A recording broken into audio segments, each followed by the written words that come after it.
Stand by. 10 seconds to go. Ready, camera. Record. 3, 2, 1. Greetings and thanks so much for joining us for this special election edition of The Rundown. We're going to take a look at the results from last night's Mississippi Republican primary, where Republican incumbent Senator Thad Cochran stunned the political world by defeating Tea Party challenger Chris McDaniel 51-49. A lot of people thought this one was going to go the other way. We're joined by PJTV commentator and stand-up comic Mr. Steven Cruiser right here in the City of Angels, and from Washington, D.C., PJTV contributor Michelle Fields. Michelle, we'll start with you because you're in the nation's capital right now where everyone is talking about this upset, if you could call it incumbent winning a re-election an upset. But all the polls said that the Tea Party challenger McDaniel was headed towards victory. He looked strong in the first round of voting where he finished ahead of Thad Cochran. This time it didn't work out for him. Do you believe that the crossover votes in this open primary where Democrats and independents and other people who were urged to come turn out for Thad Cochran, many of whom actually did, do you think that was enough to put him over the top? Absolutely. I mean, if you look at the way that Cochran spent his money as opposed to his Tea Party challenger, he spent it a lot more efficiently. His ads were much better, and he didn't focus so much on TV ads, but instead he focused the money on get out the vote drives and really getting people out there who weren't your typical voters. I mean, they had a tremendous amount of African Americans that came out and vote, which is really unusual in the state and in the country to see so many African Americans come out for a primary. So I think it has to do with him using his funds and his resources efficiently. And he also had a lot more big names come out and endorse him and headline for him. That always helps. You know, Cruiser, everyone was talking about the Eric Cantor loss to Dave Bratt, the Tea Party challenger in the state of Virginia.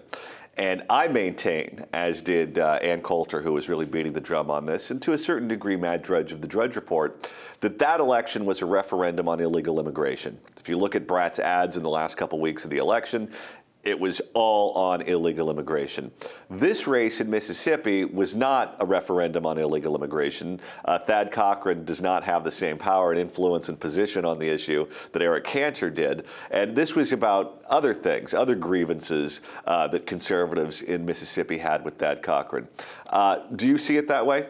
I think most of the Cantor thing was about immigration. There's also a lot of talk from his district saying they just felt that he'd abandoned them. He was more interested in being the next speaker than he was in being their representatives. But so I agree with you to an extent on that. And this one, yes. And where it broke down with the Tea Party and the establishment was on spending. Thad Cochran is an avowed fan of bringing home as many federal dollars as he can. In fact, no state gets more of them than Mississippi.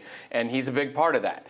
And the central issue with Tea Party people like myself and the establishment is spending. And, you know, my problem is this is disheartening to me because, you know, I've been a loyal foot soldier for this party for over 3 decades now, showing up for every election to vote for them no matter how bad the candidate is. But there's been this... You even vote for the Republican on American Idol. Yeah, I do. If there's, you know, Daughtry, you know, I'm on there.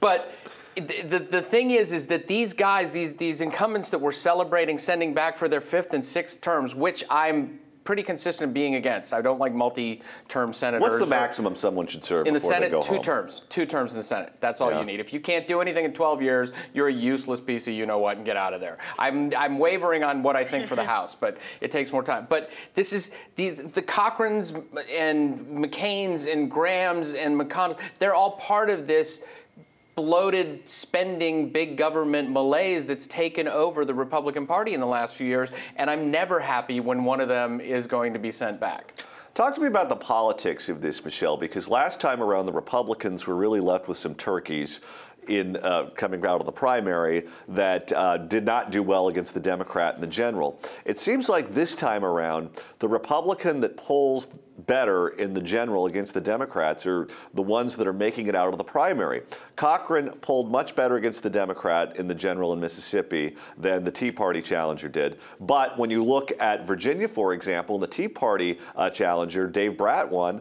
I think he stands a much better chance in the general against the Democrat than Eric Cantor would. Are the Republicans setting themselves up, Michelle, for a big victory in November based on who's who they're putting out of the primary? Well, the thing is that you can't compare the two because they were such different candidates. I mean, Brett was a very, very good candidate. The person that was challenging Cochran was not a very good candidate.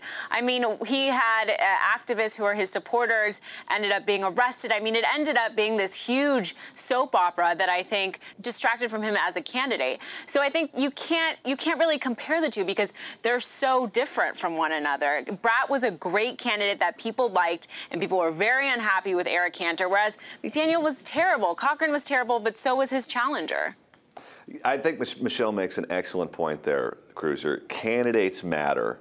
Is Dave Brat the model that the Tea Party should look at and say, this is the type of guy that we need to nominate? His credentials were unimpeachable. The guy was great on TV when he was on with Hannity after the election on Fox. I mean, it's like this guy really has his act together. Is that the model that the Tea Party should use from this point forward? Yeah, and it's a learning process for the Tea Party movement because it's a new movement still, especially in political years. It's a baby. So, you know, you go, there's some hits, there's some misses. You figure out what works and what doesn't. I don't think we'll be able to mine academia for too many candidates.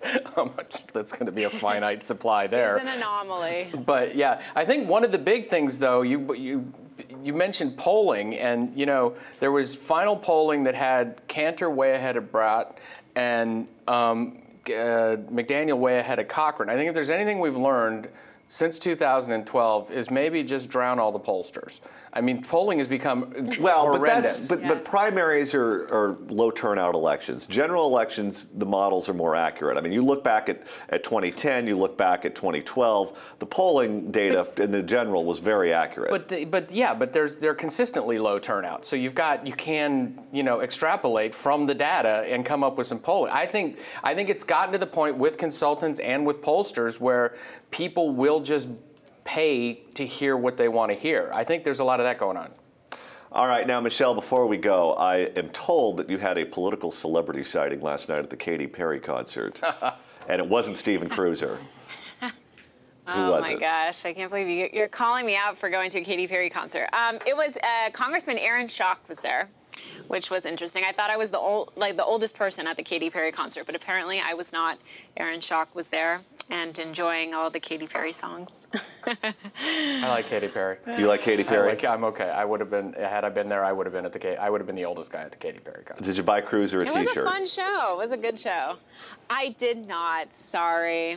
I didn't know you were a Katy Perry fan. Next time for sure. Michelle Fields, PJTV contributor from our bureau in Washington, D.C., and Steven Cruiser, Katy Perry fanatic, joining me here in Los Angeles. If you'd like to comment on today's show, please do so in the comment section below. For The Rundown, I'm John Phillips. Thanks so much for watching.